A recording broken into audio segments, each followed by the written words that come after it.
Sabda Nabi Muhammad sallallahu alaihi wasallam, "Al-Islamu ya'lu wa la yu'la alaihi." Yang bermaksud, Islam itu agama yang tertinggi dan tidak ada yang lebih tinggi daripadanya. Kebenaran kata-kata ini semakin sehari semakin nyata pada sesiapa jua yang bersedia merenung dan mengkaji ketinggian hikmat dan falsafah Islam.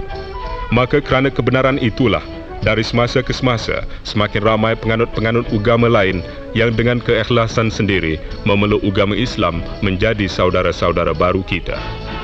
Baru-baru ini di Kota Kinabalu, berlangsunglah upacara menerima ramai saudara-saudara baru yang dilakukan oleh Tuan Haji Muhammad Mufti Sabah. Turut menyaksikan upacara ini, di antaranya ialah Tuan Yang Terutama yang di-Pertua Negara Sabah, Tun Pangeran Haji Ahmad Rafai, Yang Amat Berhormat Ketua Menteri Tun Datu Haji Mustafa, dan dari negeri tetangga Yang Amat Berhormat Datuk Haji Abdul Rahman Yaakob, Ketua Menteri Sarawak, serta beberapa orang kenamaan lagi.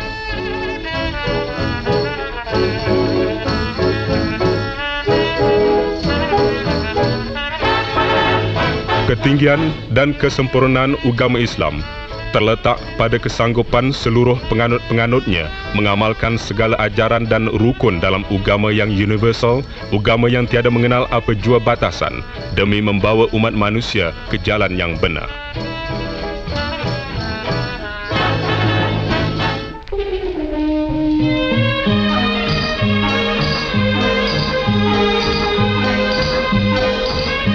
Bertempat di Dewan Masyarakat Kota Kinabalu, diadakan kursus haji, anjuran Majlis Agama Islam Sabah supaya bakal-bakal haji memahami benar-benar segala cara-cara mengerjakan ibadat haji apabila tiba di Tanah Suci nanti.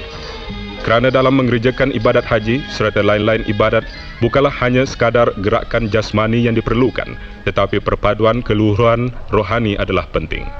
Demikian dinyatakan oleh Tuan Haji Abu Bakar Titingan, Pengerusi Majlis Agama Islam Sabah.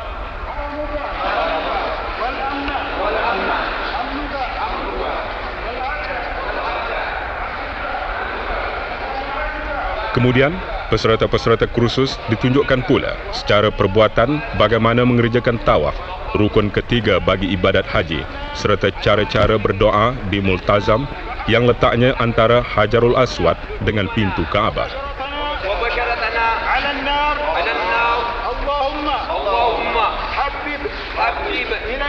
إلينا الإيمان وزينه في قلوبنا وكره إلينا الكفر والفسوق والعصيان واجعل الله عليم كريم عظيم تحب العفو واعف عني يا رب العالمين.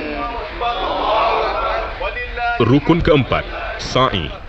Cara mengerjakannya memulakan dari Safa dan berakhir di Marwah, berulang hingga 7 kali. Kita dikehendaki berlari-lari anak bila sampai berbetulan di tiang yang berwarna hijau, sehingga ke tiang yang bertanda hijau seperti itu juga. Kemudian ditunjukkan pula cara melontar Jamratul Ula, Jamratul Wasita dan Jamratul Aqabah ketika di Mina. Kerja-kerja ini bukanlah termasuk dalam rukun haji, tetapi terkandung dalam wajib haji. Kiranya tertinggal salah satu dari wajib haji, ibadat hajinya sah dengan syarat membayar dam atau denda. Tapi jika salah satu dari rukun haji ditinggalkan, tidaklah sah ibadat haji. Pada malamnya pula diadakan jamuan sebagai meraihkan bakal-bakal haji. Turut hadir dalam majlis ini Tuan Yang Terutama yang di-Pertua Negara Sabah, Yang Berhormat Speaker Dewan Undangan Negeri Datuk Haji Kasim, Yang Amat Berhormat Ketua Menteri dan beberapa orang Menteri-Menteri Negeri Sabah. Dalam ucapan di majlis ini, antara lain Yang Amat Berhormat Ketua Menteri menasihatkan supaya bakal-bakal haji menjaga nama baik negara dengan menunjukkan adat resam dan kelakuan yang bersopan santun semasa berada di Tanah Suci.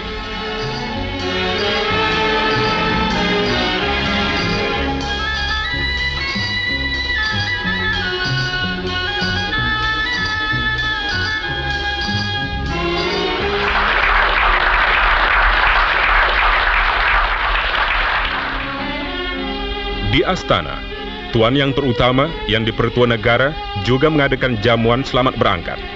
Dalam ucapannya, Tuan Yang Terutama memberi saranan-saranan penting agar tiap yang akan dikerjakan oleh bakal-bakal haji diterima oleh Allah dan memberi manfaat pula kepada masyarakat dan nusa. Ini sewajarnya, kerana Islam adalah agama yang menyeluruh perdamaian dan kebahagiaan ke segenap kepentingan hidup masyarakat.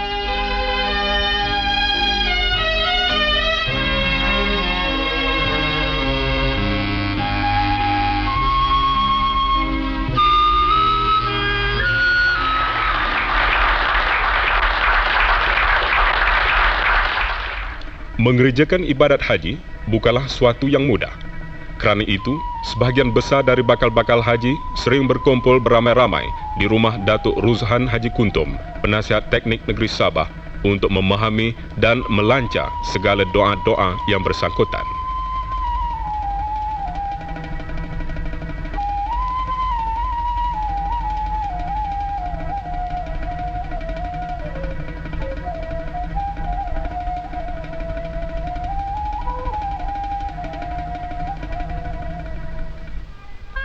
Selain dari kapal laut, dalam beberapa tahun kebelakangan ini, tidak sedikit dari bakal-bakal haji kita yang memilih jalan udara untuk ke Tanah Suci.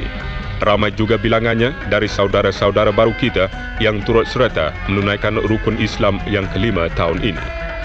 Dan kebetulan pada hari itu, Yang Berhormat Menteri Penerangan dan Penyiaran Tan Sri Ghazali Syafiee, Yang Berhormat Menteri Kerja Raya Pos dan Telekom Tun V.T. Sambantan, Tuan Yang Terutama Duta Besar Malaysia di Australia Tan Sri Haji Muhammad Fuad Stephen tiba di lapangan terbang Kota Kinabalu untuk merasmikan pembukaan stesen pemancar televisyen dan telekom di Sabah. Suasana bertambah meriah.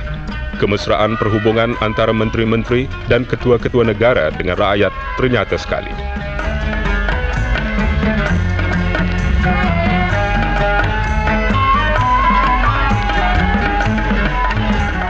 Bilangan bakal-bakal haji dari negara kita tahun demi tahun semakin bertambah.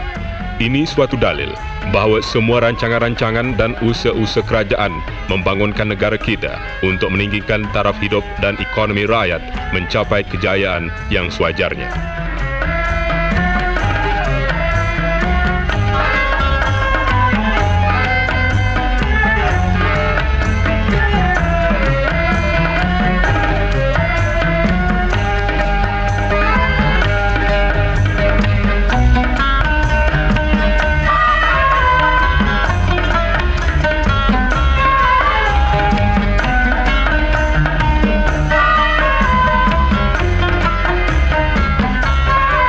Dalam ucapan selamat jalan kepada bakal-bakal haji di lapangan terbang Kota Kinabalu, antara lain ujar Yang Amat Berhormat Ketua Menteri yang juga Yang di-Pertua Persatuan Islam Seluruh Sabah atau USIA, agama Islam di zaman penjajah dulu tidak tersusun. Tetapi kini diberi kesempatan dengan tertubuhnya sebuah badan di bawah kementeriannya, iaitu Majlis Ugama Islam. Selain dari itu, USIA sendiri sejak tahun lalu telah memberikan beasiswa haji kepada beberapa orang yang tidak mampu tetapi bergiat untuk memaju dan mengembangkan USIA. Wassallallahu ala khairi khalqihi sayyidina Muhammad wa ala alihi wa sahbihi ajma'in. Da'wahum biha subhanakallahumma wa tahiyyatuhum biha salamu wa akhiru da'wahum alhamdulillahi rabbil alamin. Allahu akbar, Allahu akbar, Allahu akbar, Allahu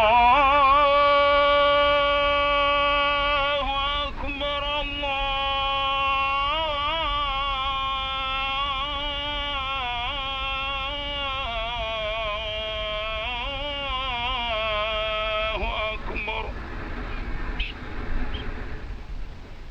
Ashhadu an la ilaha illallah. Ashhadu an la ilaha illallah.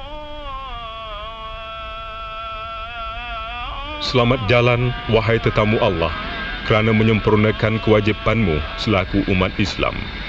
Kerana Tuhan telah berfirman, Walillahi 'alan nasi hijjul baiti man istata'a ilaihi sabila, yang berarti dan Allah mewajibkan manusia mengerjakan ibadat haji dengan mengunjungi Baitullah, yaitu bagi sesiapa yang mampu dan berkuasa sampai kepadanya.